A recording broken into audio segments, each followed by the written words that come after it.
అదాని మరొకసారి భారతదేశ మార్కెట్లను అల్లకల్లోలం చేసినటువంటి వ్యక్తి.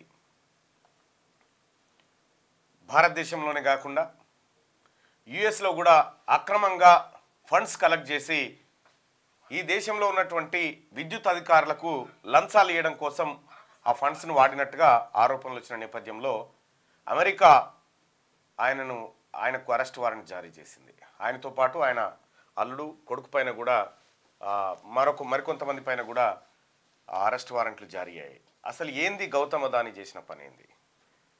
గౌతమ్ అదానీ మీ అందరికీ తెలుసు 2014 వరకు ఆయన వ్యాపారాలన్నీ చాలా చిన్నగా ఎక్కడో మూలన ఉంటుండే. వన్స్ నరేంద్ర మోడీ గారు ప్రధానమంత్రి అయిన తర్వాత గౌతమ్ అదానీ ఆసియాలోనే అత్యంత కుబేర్ల జాబితాల్లోకి అలాగే ఫోర్బ్స్ జాబితాలోకి కూడా చేరిపోవడం జరిగింది. టాప్ 10లో ఉండేటువంటి ఈ పరిస్థితి వచ్చింది. నరేంద్ర మోడీ గారి 10 ఏళ్ల పరిపాలనలో ఇక్కడ సగటు సామాన్యుడి బతుకులు ఎంతవరకు పోయినాయో పక్కకు పెడితే అదానీ మాత్రం అత్యంత వేగంగా అక్కడికి వెళ్ళిపోవడం జరిగింది. అదానీ దందాలన్నీ గతంలో కూడా హిండెన్బర్గ్ కూడా అనేక సార్లు బయటపెట్టింది. షెల్ కంపెనీల వ్యవహారం కానీ అలాగే SEBI security exchange board of India ఉంది కదా, దానికి సంబంధించినటువంటి డైరెక్టర్ పైన కూడా ఆరోపణలు వచ్చినాయి. పార్లమెంట్లో జాయింట్ కమిటీ వేయాలని చెప్పి అక్కడ లొల్లి నడిచింది. అదానీ భారతదేశానికి ఎందుకు భారంగా మారిండు? అదానీ చేస్తున్నటువంటి ఈ చీకటి దందాల వల్ల ఈ దేశానికి కానీ ఈ దేశంలో ఉన్నటువంటి ప్రజలకు కానీ ఎలాంటి లాభం లేదని చెప్పొచ్చు. ఒక మాటలో చెప్పాలంటే అదానీ లీగల్గా అంటే నరేంద్ర మోడీ గారి అండతోని చేస్తున్నటువంటి దొంగతనాలు చేస్తున్నటువంటి అతిపెద్ద దొంగల్లో పెద్ద దొంగగా మారిపోయిండు గౌతమ్ అదానీ. ఇక్కడ ఏంది తాజా పరిణామం ఏంటంటే, ఎవడన్నా చెర్ల చేపలు పడడానికి పోతే గాలానికి చిన్న ఎర వేస్తాడు, ఎరేసి చేపను పడతాడు. కానీ ఈడ అదృష్టం బెడిసి కొట్టింది అదానిది, ఈయన చేప వేస్తే ఎర్ర వచ్చింది అంతే.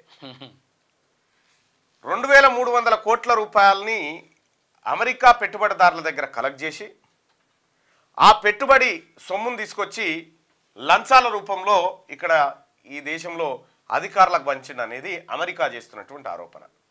సో మరి వాళ్ళకు ఎట్లా దొరికిందో ఏం కథనో కానీ ఇండియాలో అయితే మన ఐటీకి కానీ మన ఈడీకి కానీ వీటికి దొరకదు. ఇది అదాని కాబట్టి దొరకడు. ఎవడైనా దొరకగలుగుతాడు కానీ దొరకడు. ఎవరితో ఏం లేకపోయినా దొరికించుకోగలుగుతారు కానీ ఇది దొరకదు. ఇక్కడ ఎనర్జీ ప్రాజెక్ట్స్ ఏవైతే ఉన్నాయో విద్యుత్తును సౌర పలకల ద్వారా విద్యుత్ తయారు చేసి ఈ రాష్ట్రాలకు భారతదేశంలో ఉన్నటువంటి రాష్ట్ర ప్రభుత్వాలకు మేము విద్యుత్ అమ్ముతాం అనేది ఈయన ప్రాజెక్టు. దాన్ని యుఎస్ స్టాక్ ఎక్స్చేంజ్లో లిస్ట్ చేసిండు. దానికి ఏం చెప్పి పెట్టిండంటే భారతదేశంలో చేయబోయేటువంటి ఈ విద్యుత్ వ్యాపారం ద్వారా $2 బిలియన్ ఆర్జిస్తా అని చెప్పిండు. ఏది ట్యాక్స్ పోగా $2 బిలియన్ వస్తాయని చెప్పి ఆయన అందులో ఎక్స్చేంజ్ బోర్డుకి ఇచ్చేసిండు. ఆ తర్వాత ఈ భారతదేశంలో ఉన్నటువంటి విద్యుత్ అధికారులు ఉన్నారు కదా, వీళ్ళకి ఏం చేసిండంటే యాక్చువల్గా ఈయన 2000 సంవత్సరం నుంచి 2023 దాకా ఈ దందలేదు బిందలేదుగా ఓన్లీ కాగితాల మీద నడిపించిండు. అయితే దాన్ని ఇది ఇంకా ఉంది అని చెప్పడం కోసం అమెరికాలో వసూలు చేసినటువంటి ఆ డబ్బును ఇక్కడ ఉన్నటువంటి అధికారులకు పంచి అధికారులకు పంచి లేలే గౌతమ్ అదానీ గారికి ఇంకా చాలా బాగుంది, ఫ్యూచర్ బాగుంది, దీంట్లో బాగుంటుంది అనగానే అక్కడ ఇన్వెస్ట్ పెడతారు కదా. సో అట్లా కోట్ల రూపాయలు కొల్లగొట్టాలనేది గౌతమ్ అదానీ ఆలోచన. అది బయటపడ్డది. అక్కడ పబ్లిక్ ప్రాసిక్యూటర్ గారు చాలా కీలకమైనటువంటి ఆరోపణలు కోర్టు ముందు పెట్టిండు. బహుశా భారతదేశం కోర్టులలో ఇవి జరగకపోవచ్చు.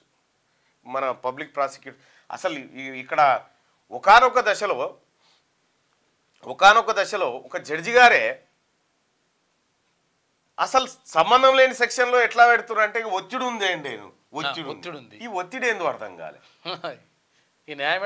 ఈ న్యాయం సంగతి ఇటు పెడితే ఇక గమ్మతి విషయం, ఈ దేశంలో అదానీ ఉంటూ అమెరికా ప్రజల్ని ముంచినోడు ఇతన్ని అరెస్ట్ చేయాలని వెంటనే అరెస్ట్ చేయాలి. వాస్తవానికి అక్కడెక్కడో ఆరోపణ వస్తే ఇక్కడ విచారణ చేయాల్సినటువంటి బాధ్యత ఈ దేశ ప్రభుత్వానికి ఉన్నది. గౌతమ్ అదానీ ఏందయ్యా మరి అక్కడ ఏదో మందిని ముంచి వచ్చినవట అమెరికాలో, నీ మీద విచారణ చేయాలి, ఈ దేశం పరువు తీస్తున్నావు అనేటువంటి మాట అనాలి. కుయిక్కుమనడు నరేంద్ర మోడీ గారు, సప్పుడే చేయడు. ఉగాండా దేశంలో ఆయనకు హానర్ చేసి అవార్డు ఇచ్చేదానికి మాత్రమే నాకు తెలుస్తుంది. ఈ దేశం అంతా కోడై కూసి సెక్యూరిటీ ఎక్స్చేంజ్లు ఏది మన ఈ ఏది సెన్సెక్స్లు, నిఫ్టీలు, బిఎస్సి సెన్సెక్స్లు ఇవన్నీ డమాల్ అయి కింద పడుతుంటే కూడా ఆయనకు తెలుస్తలేదు ఇంకా నరేంద్ర మోడీ గారికి. ఎందుకు ఈ డ్రామా నరేంద్ర మోడీ గారు? ఇంకెన్ని రోజులు ఈ ప్రజల్ని మభ్య పెడతారు మీరు?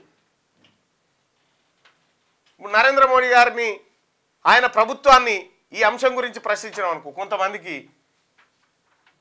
న్యాయవాదులకు న్యాయమూర్తులకు కూడా కొద్దిగా ఇబ్బంది అనిపిస్తూ ఉంటుంది కొన్నిసార్లు.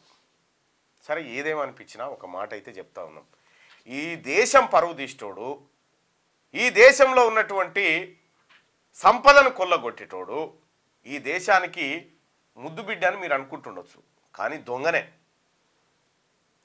కల్వకుంట్ల కవిత గారు కూడా ట్వీట్ చేసే ఏమని, ఆడబిడ్డ కోన్యాయం అదాని కోన్యాయమా, నా మీద ఏ ఆరోపణ అంటే ఎలాంటి ఆధారాలు లేకుండానే నన్ను జైల్లో పెట్టిరు, అన్ని ఆధారాలు దొరికిన తర్వాత కూడా అదాన్ని ఎందుకు ఇడిచిపెట్టిరు అనేది కవిత అడుగుతున్నటువంటి మాట.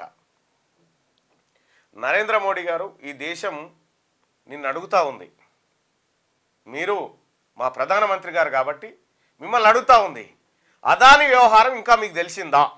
అమెరికా మన్ కీ బాత్ మీ దాకా అందిందా? అదానీలను అంబానీలను కాపాడుతూ ఈ దేశంలో సంపద లూట్ చేయడం అనేది ఇప్పుడు మీ ముందున్నటువంటి కర్తవ్యం గత కొంతకాలం నుంచి కొనసాగుతుంది.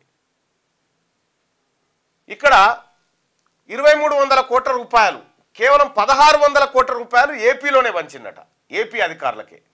అదాని విద్యుత్ ఒప్పందాలు జరుగుతూ ఉన్నాయి, విద్యుత్ కొనబోతా ఉంది. ఈ మాయమాటలు చెప్పడం కోసం అధికారుల దగ్గర నుంచి ధృవీకరణ పత్రాలు తీసుకుపోయి వాళ్ళకి చూపించడం కోసం. మరి గౌతమ్ అదానీ ఆయన వ్యాపారం అంతా డొల్లా. ఈ దేశంలో 6 పోర్ట్లు ఉంటే 6 ఆయనకే, పోర్ట్లు ఆయనకే అమ్మేస్తీ.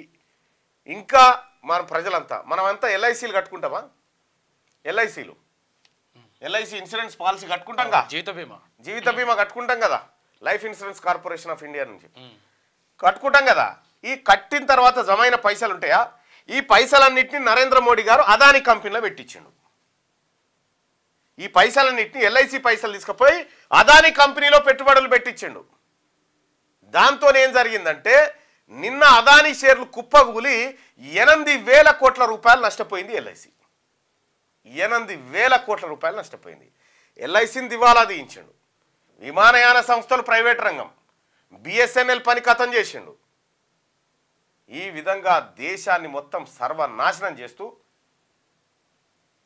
నరేంద్ర మోడీ గారు పైశాచిక ఆనందం పొందుతా ఉన్నాడు, గుజరాతీలకు గులాంగిరి చేసుకుంటూ.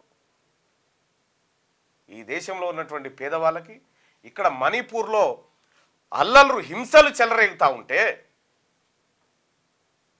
పిల్లలు చనిపోతూ ఉంటే, ఉత్తరప్రదేశ్ ఝాన్సీలోని మెడికల్ హాస్పిటల్లో 10 మంది పిల్లలు అగ్ని కాగుతాయి చచ్చిపోతే ఈయన రువాండా దేశం పోయి అవార్డు తీసుకుంటాడు. రువాండా యుగాండా అటు మొత్తం అవార్డుల పని మీద పడ్డాడు ఇప్పుడు సార్. ఇది ఎక్కడి కథ? ఎటుపోతుంది దేశం? కలిసి ఉంటేనే కలదు సుఖం అంటాడు. అదాని ఈయన కలిసి ఈ సుఖం అనుభవిస్తా ఉన్నారు. మీరు తెలుగులో అనర్గళంగా రాయగలరా? స్పష్టంగా మాట్లాడగలరా? మాటలకు తగ్గట్టు అభినయించగలరా? అయితే ఇంకెందుకు ఆలస్యం, క్యూ న్యూస్ మీకు ఒక మంచి అవకాశాన్ని ఇస్తుంది. క్యూ న్యూస్ లో పనిచేయటకు లేడీ యాంకర్స్ కావాలను సంప్రదించవలసిన నెంబర్ 8688926084. qnewsads@gmail.com ను సంప్రదించండి. లైక్ చేయండి.